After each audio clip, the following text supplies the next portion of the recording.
I just want to take a moment and give special thanks to my daughter's friend, Lori. Hi, Lori. Thanks. Seriously, because of you, Jenny refused to sleep with her dolls.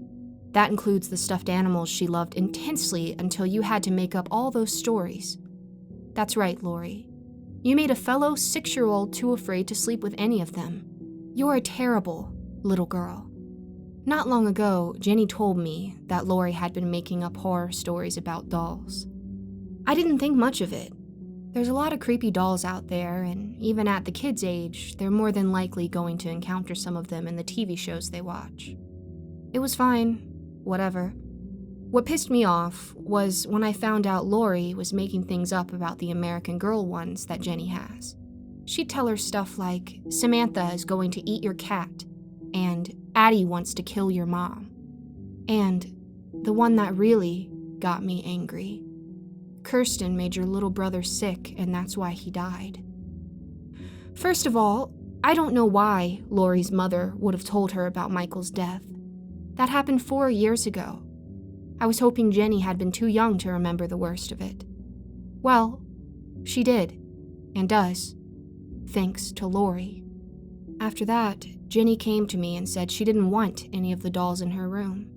They're too scary. I don't want them to hurt us.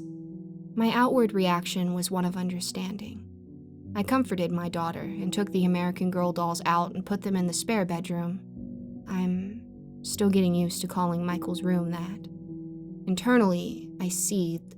Who the hell was this kid to say these things to my little girl? She wouldn't be visiting us anymore, I decided. It was bad enough they had to see each other at school. Things went okay for a week or so after that. I was hoping I could move the dolls back into Jenny's room soon. That hope was dashed the day Jenny came home sobbing. Mom, my stuffed animals are going to crawl down my throat while I sleep. They're going to choke me and then bite my belly from the inside. I did a very poor job hiding my anger, and I regret how that frightened Jenny. From her point of view, it must have looked like I was interrogating her. Who told you that? Is that Lori kid telling you more of those horror stories about dolls? Through her tears, Jenny nodded. I'm calling her mom. This is bullshit.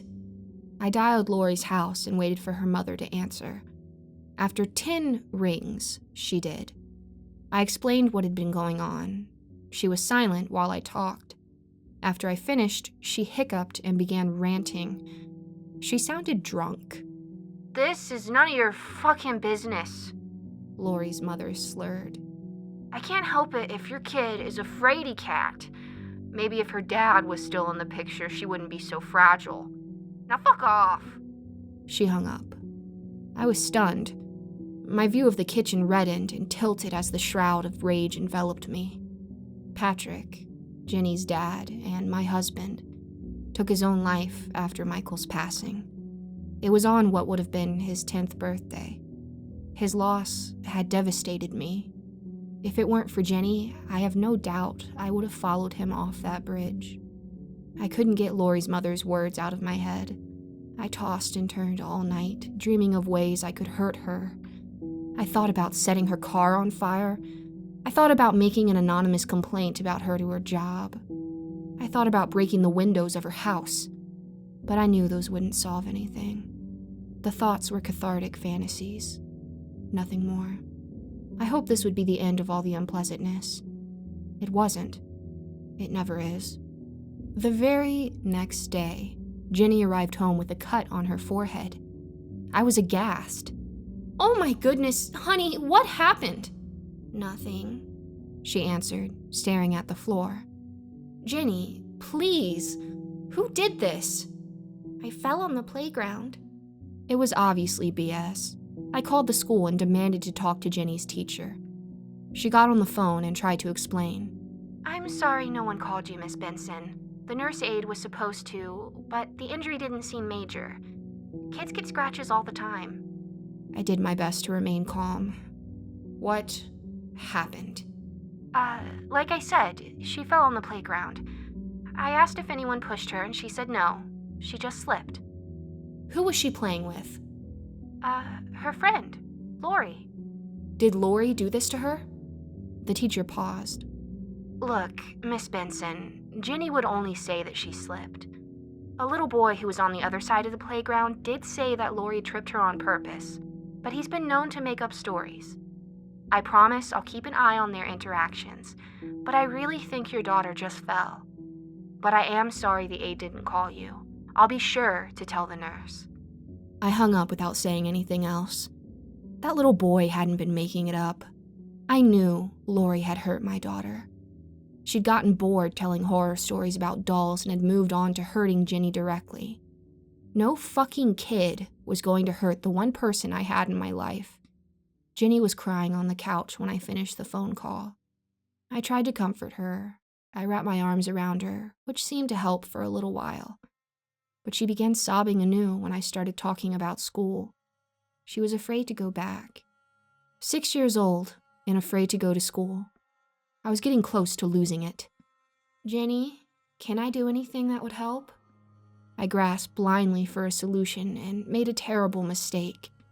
Here, honey, try this. 1 minute. I rushed upstairs and returned with one of her American girls. I was praying she'd fall back on the positive memories she had of the doll and be able to take some comfort in it. Here you go, Jenny. It's Addie, your favorite. The words were barely out of my mouth before Jenny started screaming. Mommy, get her away! Get her away! She'll hurt you! Lori said Addie will kill you! I couldn't help myself. Tears welled up in my eyes and I bawled, cradling Jenny in my arms. We held one another for a while. Eventually, she fell asleep and I carried her to her bed. By the time I tucked her in, I knew what I had to do. I made sure to lock the front door before I left. Lori's mom was easy. She was pissed drunk, and anyone would assume she fell down the stairs and broke her neck. But the mom wasn't who I cared about.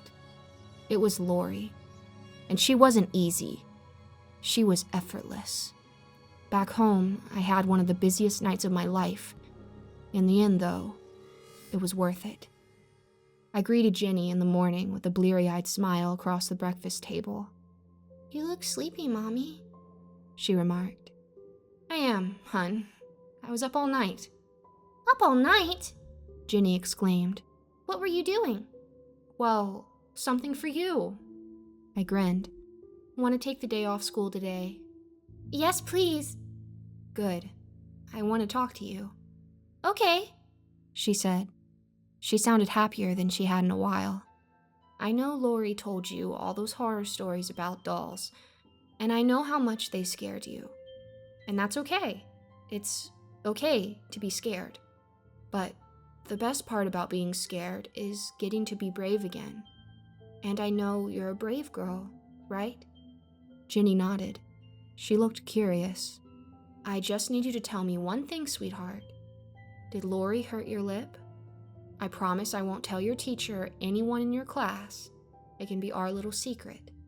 Ginny gazed at the tablecloth. Honey? She raised her head and looked me in the eye. Then she nodded. She tripped me and pushed me while I was falling down. She said if I told anyone, she'd tell her mom that you did something bad to her when she was here last month. I'm sorry I lied. Tears ran down her cheeks. My heart was breaking. It's okay, my love. I swear, it's okay. I've got something very special for you, but I'm going to need you to be brave, okay? Can you do that for me? Ginny wiped her eyes and nodded. Yeah. Good. Just close your eyes and I'll be right back. She did, and I scurried down to the basement and returned with what I'd been working on all night. Keep your eyes closed, my love. I'm going to put something in your lap, and I don't want you to be scared. Ginny tensed. Is it Addie? I'm scared of Addie. No, Jen, it's not Addie. I placed it on her lap. It's someone who will never hurt anyone, never again. I paused and studied my sweet daughter's angelic, innocent face. She looked so much like Patrick. Open your eyes, beautiful. She did. The hollowed-out carcass of Lori sat where I'd perched her. Jenny's eyes widened. I was terrified she was about to yell, but in the following seconds, a wave of serenity washed over her. Lori? Ginny asked. The little girl didn't reply, of course. Lori? Ginny repeated, this time in the tiny left ear of her former schoolmate. She's like Lori, but she'll never hurt a fly. She'll never tell you horror stories about dolls. She'll never trip you on the playground. She's just like Addie and Samantha and Kirsten and all your stuffed animals. She's there to make you feel good, comforted, no matter what. Ginny touched Lori's eyes. They're soft, she remarked. I nodded. She's so much more realistic than your other dolls, and I'm going to keep working on her so she stays fresh for you. Okay? Ginny played with Lori's hair and put her hand in her mouth and felt her throat from the inside. A small dribble of clear, reddish fluid oozed from the slit I'd tried to close. Whoops, I announced with overdramatic flair. Clean up in aisle Lori. We both giggled. So, do you feel better about your doll friends, honey? Yes, Mommy, Ginny said. She was pushing her finger in Lori's ear. It went all the way to, at least, the knuckle. Good girl, I told her. You know all horror stories about dolls are fake, right? Yeah. Do you want to move your American Girl dolls and stuffed animals back into your room after breakfast? Yes, please. I grinned. Okay, then that's what we'll do.